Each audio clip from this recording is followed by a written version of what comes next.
विचारों की मशाल लेकर अंधेरों से लड़ते रहे, सत्य और साहस के दीप संग हर राह को गढ़ते रहे। जहाँ तिरंगा लहराया वहाँ विश्वास खड़ा रहा, भारत माँ की जय ध्वनि से हर कोना गूंजता रहा। राजनीति पथ पर अग्रसर होते हुए इरादों में स्पष्टता और संघर्ष में धैर्य रखते हुए नरेंद्र मोदी का हर कदम देश को नया रूप देने की दिशा में आगे बढ़ रहा था। साल 1988 से 1989 में नरेंद्र मोदी को गुजरात बीजेपी में महासचिव की जिम्मेदारी मिली। उन्होंने 1990 के विधानसभा चुनाव में महत्वपूर्ण भूमिका निभाई। जनता दल के साथ गठबंधन कर बीजेपी गुजरात में पहली बार सत्ता में साझेदार बनी। 1990 में राम जन्मभूमि का ऐतिहासिक समय था। 25 सितंबर 1990 में लाल कृष्ण आडवाणी के नेतृत्व में राम रथ यात्रा गुजरात के सोमनाथ से 16 राज्यों से होकर अयोध्या तक निकाली गई। लाल कृष्ण आडवाणी ने कहा था, सौगंध राम की खाते हैं, मंदिर वही बनाएंगे।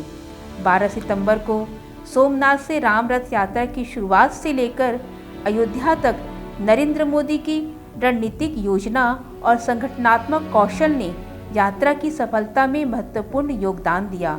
दिसंबर 1991 में बीजेपी अध्यक्ष मुरली मनोहर जोशी के नेतृत्व में एकता यात्रा की शुरुआत हुई, जो कन्याकुमारी से श्रीनगर तक निकाली गई थी। इस यात्रा ने बीजेपी की संगठनात्मक क्षमता को और मजबूती दी। एकता यात्रा का उद्देश्य था कश्मीर से आतंकवाद का खात्मा और आर्टिकल 370 को हटाना, क्योंकि कश्मीर को बचाना था। इस यात्रा के तहत देश के 14 राज्यों से गुजरते हुए श्रीनगर के लाल चौक पर पहुंचकर तिरंगा फहराया जाना था। यात्रा का पूरा प्रबंध नरेंद्र मोदी के हाथ में था।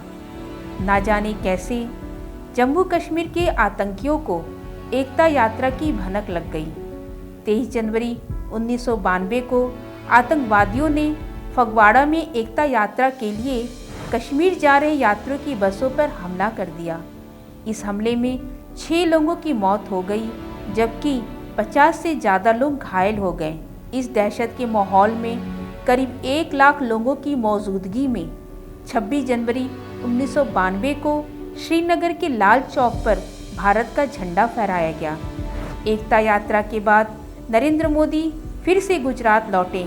साल 1995 में गुजरात की कुल 182 सीटों में से 180 सीटें बीजेपी के खाते में गईं।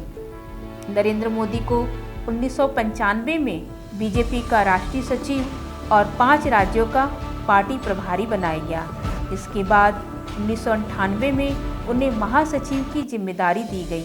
अक्टूबर 2001 तक नरेंद्र मोदी महासचिव के पद पर रहे। अगले एपिसोड में जानेंगे कि नरेंद्र मोदी संघ से निकलकर कैसे गुजरात के मुख्यमंत्री के रूप में चुने गए।